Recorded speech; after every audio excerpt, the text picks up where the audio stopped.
इस तरह से बंगाल के बाद यूपी चुनाव में किसानों का बड़ा अच्छा सपोर्ट रहा और बीजेपी की करारी हार हुई है। आगे 2022 में फिर चुनाव है, किस तरह से आप इसको देखते हैं? सबसे पहले तो मैं अपने देशवासियों से सबसे हाथ जोड़कर राम राम करता हूं। देखिए, बहुत दिन हो गया है, इन्होंने एक ऐसी बूटी धर्म की हमको सुनाई, वो धर्म की बूटी नहीं चलेगी। हम नहीं हिंदू हैं, नहीं मुसलमान हैं, हम इंसान की औलाद हैं, इंसान हैं। इंसानियत से रहोगे तो इन जल्लादों पे से बच जाओगे। इस धर्म की बूटी को छोड़िए। इन्होंने प्रधानमंत्री का काम नहीं, एक अयोध्या में जाकर चांदी की ईंट रख के मंदिर का मुहूर्त करे, वहाँ कोई हॉस्पिटल बनाता। उत्तर प्रदेश इतना बड़ा है, अगर 4 हॉस्पिटल भी बड़े बड़े बनते तो आज हमारे सामने उत्तर प्रदेश के सामने ये समस्या नहीं आती। बंगाल में गए थे, ममता के यहाँ क्या बोलते थे, जय श्री राम। आज अयोध्या की जनता ने इनको बता दिया एक हमको जय श्री राम। मंदिर हमारे यहाँ बहुत है, हमें अब दवाई चाहिए, हमें स्कूल चाहिए। इसलिए अयोध्या से भी इनकी, जहाँ से इनका पूरा गढ़ था, वहाँ से चित्त हुए हैं। अभी आप बूटी की बात कर रहे हैं, तो वही जो बूटी है जो विकास बोला गया था कि विकास करेंगे, विकास नाम के तो ये जानते ही नहीं। जो हमारे योगी जी महाराज ने भी होल्डिंग लगाए, दशकों से नहीं जो हो पाया, वो हमने 4 साल में कर दिखलाया। मैं जिस जगह का रहने वाला हूँ, मैं अपने वहाँ की कहूँ, मैं कोसी कला बहुत बड़ा शहर है मथुरा जिले में, वहाँ से सड़क जाती है गांवों की तरफ। आप जाकर देखिए गांवों की क्या हालत है। और गांवों में तो इन्होंने कुछ किया ही नहीं। इन्हें विकास को तो ये बेचारे जानते नहीं। इन्हें तो ये था तुम इसी बूटी को पिलाएं जाओ, राम राम की को, और इनको ठगे जाओ। अब जनता इसके ठगाई में नहीं आएगी, उन्हें काम चाहिए और उनको इलाज चाहिए। ये है बात भैया। तो ये जो ताऊ ये बताओ कि जब ये यूपी में 2022 में चुनाव है, तो क्या आप लोग अपनी अलग पार्टी बना के चुनाव लड़ोगे या किसी को सपोर्ट करोगे या बीजेपी को सपोर्ट करोगे? देखिए, बात ऐसी है, यूपी में सबसे ज़्यादा निर्दलीय जीते।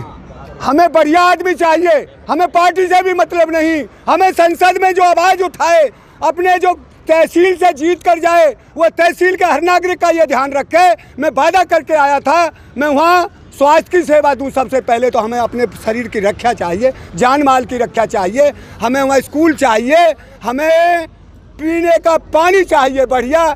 इन्होंने क्या किया है, नदियों को बेच दिया। ये हमारा कितना प्रदूषण फैल रहा है। जमुना के नल में हमने जब परहोए डालते थे, नहीं हम खेती करते थे, और उसमें से पानी हम उसमें खेत को सींचते थे, उसी पानी को पी लेते थे जमुना के को। आज वहाँ कोई हाथ पानी टट्टी कर ले ना कोई, तो उसमें हाथ पानी नहीं ले। गंदगी हो गई है। क्यों हुई? इन्होंने जो वहाँ बड़े बड़े कारखाने खुलवाए हैं, शराब हो कुछ भी हो, उसकी गंदगी, सारा कीचड़ जमुना जी में जा रहा है। गंदगी इन्होंने साफ करने का वादा किया था, अब तक कर दी जमुना गंगा सफा। झूठ बोलते हैं धड़ाधड़। बनारस में जहाँ से मोदी लड़ाए चुनाव, अब चला जाएगा वहाँ दोबारा।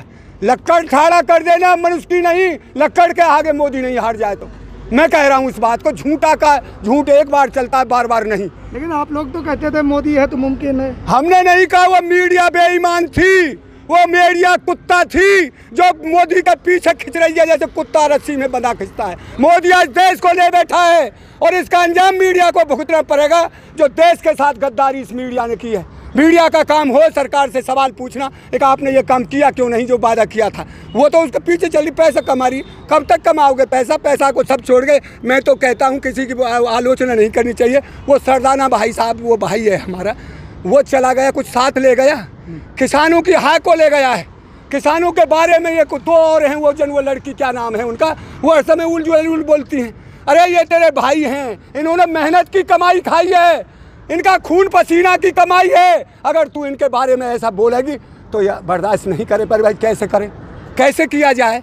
तुमसे कह दिया, तुम पे बढ़िया नहीं बोला जाता तो हमारे साथ अब शब्द भी मत बोलिए। अरे तुम दबाव में है, दबाव में काम करिए। पर ये थोड़ी है, एक दिन वो हिंदुस्तान चैनल है, वो दिखा रहा था, यहाँ कम से कम 3-4 हज़ार आदमी था। एक गाजीपुर बॉर्डर पर तो 50-40 आदमी रह गए, गाजीपुर बॉर्डर तो उजड़ गया। अरे तुम ऐसा तुम मत करिए, उजरे यहाँ 20 भी आदमी बैठा रहे, 100 भी बैठा रहे, किसी की हिम्मत नहीं जो टच कर दे। किसानों का सीधा संबंध गांवों से हो गया है।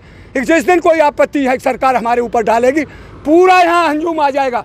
हम क्यों बैठे ज़्यादा, गर्मी में क्यों मरने दें किसी से, सब भाइयों को। हम यहाँ रह रहे हैं, 1500 भी रहेंगे तो भी हमें कोई खतरा नहीं। राहुल चौधरी अजीत सिंह जी अभी खत्म हो गए, उनको कोई राजकीय सम्मान नहीं दिया गया, उसके बारे में आप क्या कहेंगे? देखिए, हम दे रहे हैं, पूरे किसानों के दिल में बसता है ये परिवार।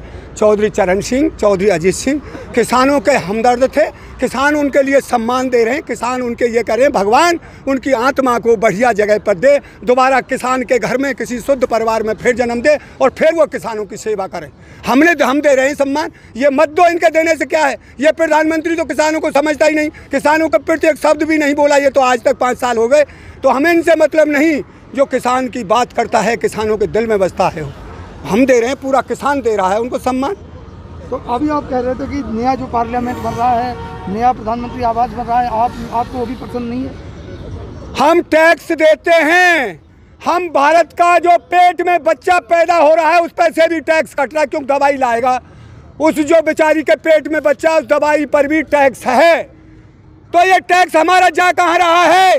इस टैक्स को सरकार दे, जो हमारे गरीब भाई, हमारा किसी का बाप मर रहा है, किसी की माँ मर रही है, किसी का भाई मर रहा है, वो टैक्स गया कहाँ? वोट तो हमने दी, बकाये में आकर के इनके में वोट दे दी भाई, वोट दे दी कि हम तुम्हारे ये करेंगे। हमारी बर्तन मांजती थी माँ, गरीब जान करके, भाई गरीब है, कुछ गरीबों की मदद करेगा। इसने गरीबों को ही हटा दिया और मार रहा है, तो गरीबों को ही हटा दें हम, गरीबी रहे ही नहीं। जिससे भारत में गरीब नहीं रहेगा तो गरीबी भी नहीं रहेगी। इसे तो सेठ और पूंजीपति चाहिए, इसे गरीब नहीं चाहिए।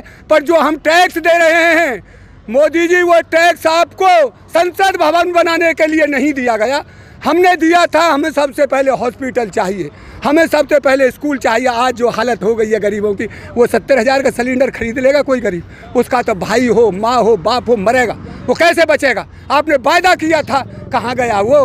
आप तो जब दिखाते थे में 18 दिन में, जो महाभारत 18 दिन में जीता गया, हमने कोरोना पर विजय पाली।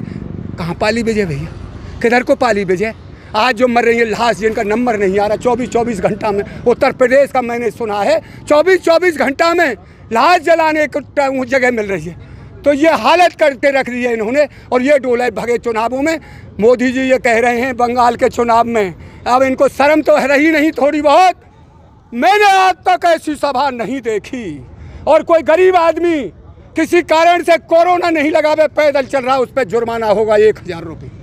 तो ये अन्याय कहाँ? अरे कोई सिपाही उससे कह दे भाई तू उसको लगा ले, चालान क्यों काटते? गरीब कहाँ से लाएगा ये पैसा? उसे समझा दो एक बार, वो नहीं समझ में आ रहा। सिपाही है चाहे आप हैं, ये कहिए किसी को प्रताड़ित मत करिए। कोई फल बेच रहा था बेचारा, उसका सिपाहियों ने फैला दिया सामान कि यहाँ नहीं बिकेगा, वो बच्चे कहाँ से पालेगा? ये तुमने समस्या ऐसी लाकर खड़ी कर दी है देश के सामने। ये तो आप मरेंगे गरीब आदमी, तो तुम तो गरीबों को हटा रहे हैं, गरीबों की रक्षा की बजाय उन गरीब को ही हटा रहे हैं। तो मैं तो इन देशवासियों से कह रहा हूँ, जो भाई इस वीडियो को देख रहे हैं, इस धर्म की राजनीति को छोड़कर, धर्म हम सब के में भी हिंदू, एक आस्था का विषय है। वो धर्म किसी के, हम हिंदू हैं तो हम मुसलमान को भी प्रताड़ित नहीं करें, मुसलमान अपना धर्म माने। ये देश अब संविधान से चलेगा, संविधान हमारा ये नहीं सिखाता एक तुम धर्म की राजनीति करिए। हमारा संविधान बताता है इस बात को, एक तुम मंदिर का जाकर के शिलान्यास करना, किसी हॉस्पिटल का करता, किसी स्कूल का, किसी कॉलेज का करता, तो संविधान में है ये चीज़। संविधान में ये है नहीं तुम मंदिर का उद्घाटन करना, संविधान ये नहीं कहता। संविधान ये कहता है सब धर्मों का सम्मान करिए, पर धर्म ये नहीं कहता तू एक ही धर्म के जा करके वहाँ मंदिर का उद्घाटन करिए। मंदिर के उद्घाटन करने हमारे वृंदावन के पास के हैं हम, वृंदावन में जो कितने मंदिर, वहाँ का प्रधानमंत्री ने जाके ना ईंट धरी। ये तो वो आप बना देते हैं, जिसकी आस्था जिसमें, जिसकी मस्जिद में वो मस्जिद बनाई, जिसका मंदिर में वो मस्जिद बनाई। पर राजा के लिए सब धर्म समान होते। इसने एक दिन कबीर जी की मजाल पर गया था, मैंने इसका ये सुना, कबरा खड़ा बाजार में सबकी मांगे खैर, ना काई ते दोस्ती ना काई सब। इसने कबीर जी का वो बोल तो दिया, फिर उसके बाद मंदिर का तेने उद्घाटन किया कैसे? कबीर जी तो सख्त विरोधी थे इस बात की, फिर तेने किया क्यों ये काम? तेरा काम था ना मैं मंदिर बनाऊंगा ना मस्जिद बनाऊंगा, सबको समान अपने हृदय का, अपना भाई, अपना बेटा, अपनी माँ समझूंगा, सबकी सेवा करूंगा। देश ने मुझे मौका दिया है प्रधानमंत्री बनने का, देश ने मुझे बहुत बड़ा प्यार दिया है, उस प्यार को मैं एक एक पाई से अदा करूंगा। क्यों नहीं किया ये काम? लेकिन भाजपा वाले कह रहे हैं कि 2024 में भी मोदी जी ही रहेंगे। अरे तो ये तो बहुत दिन की बात है, जब देश रहवावे, गरीब मर जाएंगे वही रह जाएंगे, पैसा बारे तो मोदी रहवावे को, गरीब तो मर जाएंगे। क्यों गरीबों का इलाज नहीं करेंगे? गरीब कहाँ से 70,000 रुपये लाएगा, कहाँ से 60,000 लाएगा? ये सिलेंडर अभी मैंने देखा है मेरे गोदाम में इस भाई का फ़ोन रखा है, 70 सिलेंडर एक जगह पैसे वाले ने रख रखे हैं। बताइए इलाज होगा कहाँ से? इन्होंने तो जब्त करके रख लिया है। एक पैसे वालों को बेचिए, इनको गरीबों को, कोई मरिए गरीब कहीं जाइए। तो ये बताइए ये कैसा राज चल रहा है? बिंडल है, पहले 50 रुपये का बिंडल जिस भाई को नशा करता है, जो बिंडल 15 रुपये का, इनकी कोई रोक टोक नहीं। चाहे कोई कितना का ले, लूट करिए, हिंदुस्तान में लूट करिए। इन्होंने तो लूट खसूट की कह दिए, खूब लूटिए। तो ये राज नहीं चल रहा, ये तो अन्याय हो रहा है, अत्याचार हो रहा है, और गरीबों के साथ अत्याचार और अन्याय है। मोदी जी अगर आपको उस बात की याद हो, मेरी माँ बर्तन मांजती थी जो आप कह रहे थे, तो उन गरीबों पर मदद करिए, उनके लिए फ्री इंजेक्शन करिए, फ्री गैस करिए, पूरे देश में इलाज करवाइए, पूरे देश में इंजेक्शन लगवाइए, जैसे तुम पे हो वैसे इलाज करवाइए। जो आपके भीतर थोड़ी भी इंसानियत बची हो तो, और जो गरीब उन सेठों की ही गोदी में जा बैठे हैं, जैसे हमारे किसानों को लुटवाना चाहते हैं, पर किसान इतना कमज़ोर नहीं लुटेगा नहीं। चाहे तो यहाँ से लाश ही उठकर जाएंगी और चाहे तीनों काले कानून देश हित में वापस करवा के जाएंगे, और अपनी MSP की गारंटी का लिखित कानून बनवा के जाएंगे। और जो बिजली का अन्याय थोप दिया है किसानों के या किसी के साथ, उसको रहने नहीं देंगे। हम भी देश के वासी हैं। तो क्या माना जाए 2024 तक ऐसे ही चलेगा? अरे चाहे 25 है जाए, हम जब तक इस काम को नहीं कर लेंगे, जब तक नहीं जा सकते यहाँ।